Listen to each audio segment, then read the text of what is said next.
এই যে জীবন শেষে আসছে, অনেকের মুখে দাড়ি পেকে গেছে। কোন দিন যে আল্লাহ আমাদেরকে ডাক দেয়। আল্লাহ রাব্বুল আলামিন দয়া করে আমাদের সকলে হায়াত বাড়িয়ে দিন, সৎ আমলের সহিত, ইজ্জতের সহিত, বরকতের সহিত এবং সুস্থতার সহিত। আমরা বলি আমিন। এমনি হায়াত আল্লাহ হায়াত বাড়িয়ে দিক না, নিষেধ। কারণ হায়াত বাড়ে যদি আমল খারাপ হয়, শাস্তি বেশি। তাহলে এবার বন্দি করলে প্রধান শর্ত হলো ইখলাস, যেটা আমরা জানলাম। সকল প্রকার শিরক থেকে দূর থেকে, মানে বড় শিরক ছোট শিরক। বড় শিরক তো মাজার পূজা করবো, জানলাম। বিপদে আল্লাহ তাআলা আমার নিকট হাত তোলা, অর্থাৎ দোয়া করা, অথবা অন্য কাউকে চিন্তা করা বা কাউকে রুকু করা। এক কথা, পৃথিবীর কারোর নিকট মাথা নিচু করা যাবে না, কারোর হাত পাতা যাবে না, কারোর নামে মানত করা যাবে না। মানত করলে আল্লাহর নামে। এদিকে আমাদের লক্ষ্য রাখতে হবে। 2 নম্বর হলো শুধুমাত্র আল্লাহ রাসূলের তরিকা মাধ্যমে হতে হবে। এই জন্য কোরআনে কারিমে আল্লাহ একাধিক আয়াত বলছেন, ইয়া আইয়ুহাল্লাযীনা আমানু আতিউল্লাহ ওয়া আতিউর রাসূল ওয়া উলিল আমরি মিনকুম ফাইন তানাযা'তুম ফি শাইইন ফারুদ্দুহু ইলাল্লাহি ওয়ার রাসূল ইলা আখির আয়াত। আল্লাহ বলেন সূরা নিসা 59 নম্বর আয়াতে, হে ঈমানদারগণ, তোমরা আল্লাহর আনুগত্য করো, রাসূলের আনুগত্য করো এবং তোমাদের উলিল আমরদের। তারপরে যখন তোমাদের দুনিয়াবী কোনো কাজে, ধর্মীয় কোনো কাজে, দুনিয়াবী না ধর্মীয় কোনো কাজে, কোনো মাসআলাতে মতলক্ষ্য হবে, ইখতিলাফ হবে, তাহলে সেটার সমাধান করবে ফারুদ্দু ইলাল্লাহি ওয়া রাসূল, আল্লাহর দিকে, আল্লাহর রাসূলের দিকে ফিরে না। অর্থাৎ কোরআনের বিশুদ্ধ তাফসীর দিকে সাহাবায়ে কেরাম যেভাবে তাফসীর করেছেন, সাহাবায়ে কেরাম যেভাবে কোরআন কারিম গ্রহণ করেছেন, সেদিকে ফেরাও এবং আল্লাহ রাসূলের দিকে, আল্লাহ রাসূলের বিশুদ্ধ হাদিসের দিকে। কোরআন কারিম নিজের মস্তিষ্ক প্রসূত এক বক্তা, নাম বলবো না, কিন্তু ওর মানে বয়স কম, জেলে ছিল, বাইরে সে হাদিস শেয়ার করে, বলে যে আহলাদিসরা কেন এই 11টা বিয়ে করেন, 11টা বিয়ে তো 12টা বিয়ে তো আল্লাহ রাসূল করছেন, সহিহ হাদিস।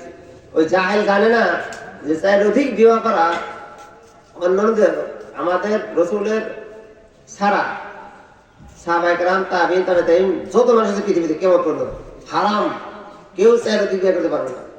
শুধু আল্লাহ রাসূলের জন্য খাস। এই খাসটা সে জানে না, আর সে সারা দেশ বক্তাগিরি করে বেড়ায়। এরপরে আরো কিছু হাদিস অস্বীকার করছে, মানে কোরআনপন্থী আহলে কোরআন। তারপরে আরো কয়েকজন আছে, এই জন্য সাবধান। যারা বলে কোরআনই যথেষ্ট, হাদিসের দরকার নাই, এরা বিভ্রান্ত, এরা গুমরাহ। কোরআন কোন ক্রমেই মানা যাবে না হাদিস ছাড়া। এখানে আল্লাহ বলছেন আতিউল্লাহ আতিউর রাসূল, রাসূলকে আপনি কিভাবে মানবেন হাদিস না মানলে, হাদিস না গ্রহণ করলে? এই জন্য হাদিস যদি কেউ গ্রহণ না করে, হাদিসের দরকার নেই কথা বলে, তাহলে সে বেঈমান, তার ঈমান নাই। এই জন্য সাবধান। আমাদের ছেলে মেয়েদেরকে, আমাদের ভাই বাচ্চাদেরকে এ ব্যাপারে সতর্ক করতে হবে। তো মোট কথা আমি খুব স্বল্প সময় শেষ করবো, 2 মিনিটের ভিতরে। তাহলে আল্লাহ রাসূলের তরিকায় বন্দী হতে হবে।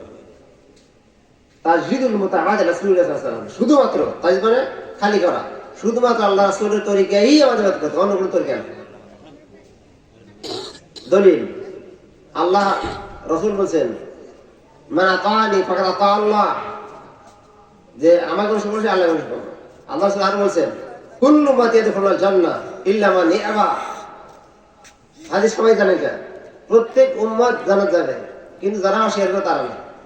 রাসূল বলেন কারা? যারা আমাকে মানবে তারা জানবে, আর মানবে না তারা এবার তারা জান্নাতে যেতে পারবে না, তাদের স্থান কোথায় হবে? জাহান্নামে। সুতরাং আল্লাহ রাসূলকে মানতেই হবে, কোনো ছাড় নেই এখানে। মানার প্রসেস তার বিশুদ্ধ হাদিস গ্রহণ করা, বুখারী মুসলিম সহ অন্যান্য সহিহ হাদিস জীবনের প্রতিটি স্তরে মেনে নেওয়া। আল্লাহ রাসূল আমাদেরকে কি শিখিয়েছেন? শিখিয়েছেন লা তাআতা লিমাখলুকিন ফি মা'সিয়াতিল খালিক। কোন সৃষ্টিজীবের অনুসরণ করা যাবে না, অনুকরণ করা যাবে না যখন স্রষ্টার কথার সাথে গরমিল হবে। এই জন্য এবার আমাদের সাবধান থাকতে হবে। আল্লাহ রাসূল বলেছেন সল্লু কামা রাআইতুমুনি উসাল্লি, আমাকে যেভাবে সালাত আদায় করতে হবে তোমরা এইভাবে সালাত আদায় করো।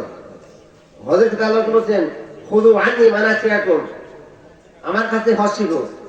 এইভাবে অনেক ক্ষেত্রে আল্লাহ রাসূলের অর্ডার আছে, শুধুমাত্র আল্লাহ রাসূলকে মানতে হবে।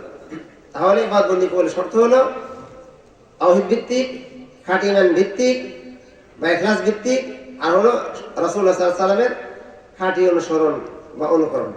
এই দুটি, আর 3 নম্বর হলো হালাল রিজিক। আল্লাহ রাব্বুল আলামিন আমাদের সকলকে এই বিষয়গুলো স্মরণ রেখে সামনে পা বাড়ার তৌফিক দান করেন। আমাদের জীবনকে আল্লাহ ধন্য করেন সহি আমলের মাধ্যমে, খাঁটি আমলের মাধ্যমে, বিশুদ্ধ আকীদার মাধ্যমে। অন্য কোনো ভাবে আমাদের জীবন ধন্য হবে না। দুনিয়াবী জীবনের অর্থ, এর নাম ধন্য না। অর্থ আপনার আজ আছে কাল নেই, কিন্তু কিয়ামত দিন যেন আমরা নেকির পাহাড়, লক্ষ লক্ষ বহুত পাহাড় সমান নেকি উঠতে পারি। আল্লাহ আমাদের সেই তৌফিক দান করেন। আকুল কাউলি হাযা আস্তাগফিরু লিয়া ওয়া লাকুম ওয়া লিসাইরিল মুসলিমিন ফাস্তাগফিরুহু ইন্নাহুল গাফুরুর রহিম। হাযা আলহামদুলিল্লাহ আলামিন। সুবহানাকাল্লাহু ওয়া বিহামদিকা আশহাদু আল্লা ইলাহা ইল্লা আনতা আস্তাগফিরুকা ওয়া আতুবু ইলাইক। আসসালামু আলাইকুম ওয়া রাহমাতুল্লাহ।